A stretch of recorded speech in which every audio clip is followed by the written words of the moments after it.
एक दिन वह घर से निकली और कभी वापस नहीं लौटी। उसके बाद जो हुआ उसने पूरे हरियाणा ही नहीं पूरे देश को हिला कर रख दिया। आखिर क्या हुआ था उस दिन मनीषा के साथ? आइए इस दर्दनाक कहानी को शुरू से आखिर तक जानते हैं। आज इस वीडियो को मनीषा की न्याय के लिए पूरा जरूर देखें और ज्यादा से ज्यादा शेयर कीजिए। आज की जो सच्ची घटना मैं आपको सुनाने जा रहा हूं वो हरियाणा प्रदेश के जिला भिवानी की है। भिवानी जिले में एक गांव पड़ता है, दाढ़ी लक्ष्मण। यहीं की रहने वाली एक लड़की थी जिसका नाम था मनीषा। उम्र होगी तकरीबन 19-20 साल। बड़ी ही सीधी सादी, अपने घर वालों की लाडली और पूरे गांव की पहचान। अभी कुछ ही दिन पहले मनीषा ने अपने करियर की तरफ पहला कदम बढ़ाया था। पास ही एक जगह है सिंघानी, वहां पर एक प्ले स्कूल है। उसी स्कूल में उसने टीचर की नौकरी ज्वाइन की थी। रोज सुबह ठीक 8 बजे घर से निकलती और स्कूल में पूरे मन से बच्चों को पढ़ाती, उनका ध्यान रखती और शाम को समय से घर वापस आ जाती। लेकिन 11 अगस्त 2025 का दिन अलग था। उस दिन सुबह रोज की तरह स्कूल गई। सब कुछ सामान्य था, मगर लगभग सुबह 11:23 पर उसने अपने पिता संजय को फोन किया। बोली, पापा आज थोड़ा देर हो जाएगी, मुझे बीएसएससी नर्सिंग का फॉर्म लेना है और भरना है, आप टेंशन मत लेना। पिता ने भी प्यार से जवाब दिया, कोई बात नहीं बेटा, आराम से आ जाना, कोई दिक्कत नहीं है। ये बातचीत यहीं खत्म हो जाती है। संजय को जरा भी अंदाजा नहीं था कि ये उनकी बेटी की उनसे आखिरी लंबी बातचीत साबित हो सकती है। कुछ देर बाद मनीषा को एक और फोन आता है। फिर वह घर पर दोबारा फोन लगाती है। इस बार फोन उसकी मौसी उठाती है। मौसी पूछती हैं, क्या हुआ बेटा?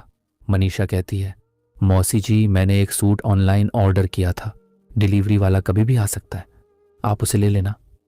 मौसी थोड़ी व्यस्त थी, बोली, अरे बेटा हम तो अभी काम में लगे हैं, घर पर हैं भी नहीं। तू ऐसा करो, अपने दादा का नाम बता देना, डिलीवरी वाला आकर सीधे दादाजी को दे देगा। ठीक है मौसी जी, मनीषा मुस्कुराकर कहती है और फोन रख देती है। उसके बाद वह फिर से अपने स्कूल के कामों में लग जाती है, बच्चों को पढ़ाने लग जाती है। जैसे ही दोपहर के 2 बजते हैं, रोज की तरह विद्यालय की छुट्टी होती है। स्कूल की वैन बाहर खड़ी थी। ड्राइवर से वो लड़की कहती है, भैया मुझे ना बस यही पास में ही जाना है। करीब 500 से 700 मीटर की दूरी पर एक आइडियल कॉलेज है, वहां से मुझे बीएससी नर्सिंग का फॉर्म लेना है। आप घर चले जाओ, मैं अपना काम करके आती हूँ। उसने कहा, ठीक है बहन जी, और फिर वो गाड़ी लेकर चला जाता है। फिर धीरे धीरे समय बीतता है और शाम हो जाता है। शाम के करीब 6:26 का समय था। लड़की के पिता संजय के फोन पर एक मिस कॉल आई, उनकी बेटी की।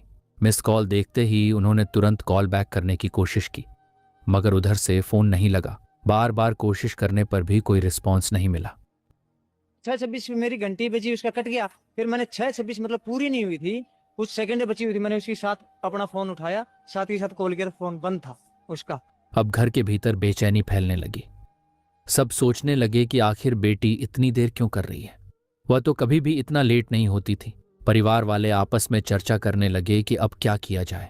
तभी संजय ने ठान लिया, जितनी जल्दी हो सके मुझे वहीं जाकर देखना होगा।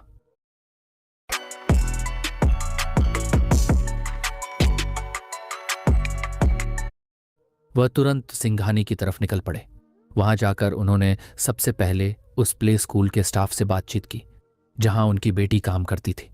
उन्होंने पूछा, भाई साहब मेरी बेटी आज घर नहीं पहुंची, आपको कुछ जानकारी है कि वो कहाँ गई थी? लेकिन किसी को कोई ठोस जानकारी नहीं थी। चिंता और बढ़ी तो संजय ने 112 नंबर डायल किया और पुलिस से मदद मांगी। कुछ ही देर में पुलिस मौके पर आ पहुंची। गाड़ी में ईएसआई अनूर, कांस्टेबल पवन और एसपीओ धर्मेंद्र मौजूद थे। अब उम्मीद थी कि पुलिस गंभीरता से तलाशी शुरू करेगी, लेकिन उनके रवैये ने संजय का दिल तोड़ दिया। बातचीत में उन्होंने बेहद गैर जिम्मेदाराना और शर्मनाक बातें कहीं। तुम्हारी लड़की भाग भूग गई होगी, आ जाएगी। जब संजय ने ये बातें सुनी तो वह बहुत गुस्से में आ गया। भाग भुग्गी होगी, आ जाएगी 1-2 दिन के अंदर, 2-4 दिन के अंदर आ जाएगी। बोला क्यों घबरा रहा है? ये बात होकर के फिर मैं उसको बोला भी हूँ, सर मगर ये तो कोई बात नहीं है, इस काम के लिए नहीं आए आप यहाँ पे, जिस काम के लिए आए ना वो काम करो यहाँ पर।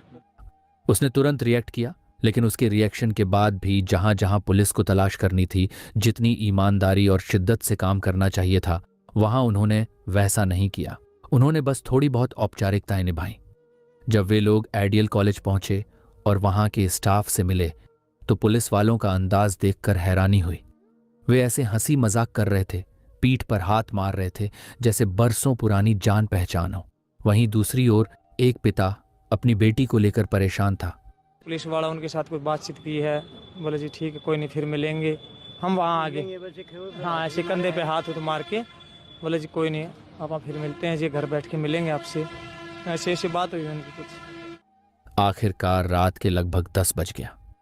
तब उन तीनों पुलिस वालों ने संजय से कहा, हमने तो अपनी तरफ से पूरी कोशिश कर ली है, अब आप एक काम कीजिए, नजदीकी लोहारू थाने जाइए और वहां जाकर एफआईआर दर्ज कराइए। संजय ने फिर अपने पिता से बात की।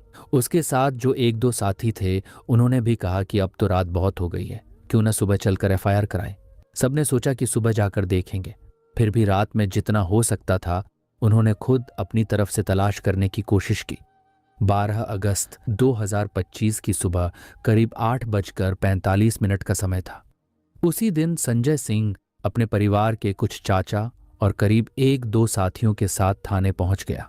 उसने पुलिस को बताया कि उसकी बेटी लापता हो गई है, गायब हो गई है। लेकिन यह सुनकर भी पुलिस ने फुर्ती नहीं दिखाई। सुबह से शाम हो गई, कब पूरा दिन निकल गया और कब रात के 7 बज गए किसी को पता ही नहीं चला। संजय को बस थाने में इधर उधर चक्कर कटवाए जाते रहे। आखिरकार देर रात को एफआईआर दर्ज की गई। एसएचओ अशोक कुमार ने एफआईआर दर्ज की और जांच की जिम्मेदारी एएसआई शकुंतला को सौंप दी गई। लेकिन अफसोस, जितनी शिद्दत और ईमानदारी से एक बेटी की गुमशुदगी की जांच होनी चाहिए थी, उतनी गंभीरता से जांच नहीं की गई। और हद तो तब हो गई जब थाने के अंदर ही बातें होने लगीं। शादी विवाह करके चली गई होगी, पिकनिक मनाने गई होगी, वापस आ जाएगी। ये सब सुनकर पिता का दिल टूट गया, आंखें नम हो गईं। उसने सोचा, आखिर मैं करूं तो क्या करूं? मैं पुलिस से मदद मांग रहा हूं और यही लोग कह रहे हैं कि मेरी बेटी कहीं पिकनिक मनाने चली गई है या किसी से शादी कर ली है। क्या हर बेटी ऐसे ही होती है? ये सवाल उसके दिल को चीरने लगे। संजय खुद कॉलेज गया, प्ले स्कूल गया, सीसीटीवी फुटेज की मांग की, लेकिन उसे टाल दिया गया।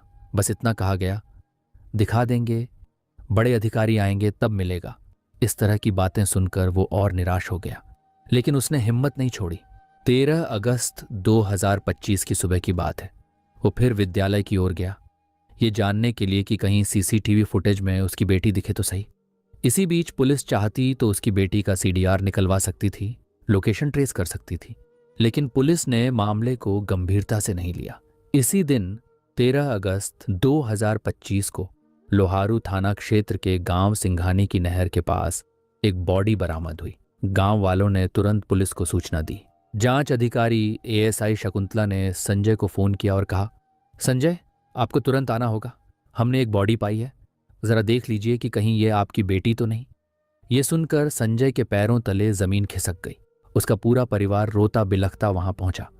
बेटी के कपड़ों से उन्होंने उसकी पहचान की, लेकिन जिस रूप में बेटी की लाश मिली उसकी आंखें बाहर निकली हुई थीं, भोजन और श्वास की नली बाहर खिंची हुई थी। उसकी गर्दन पर चांद जैसे आकार का एक गहरा जख्म था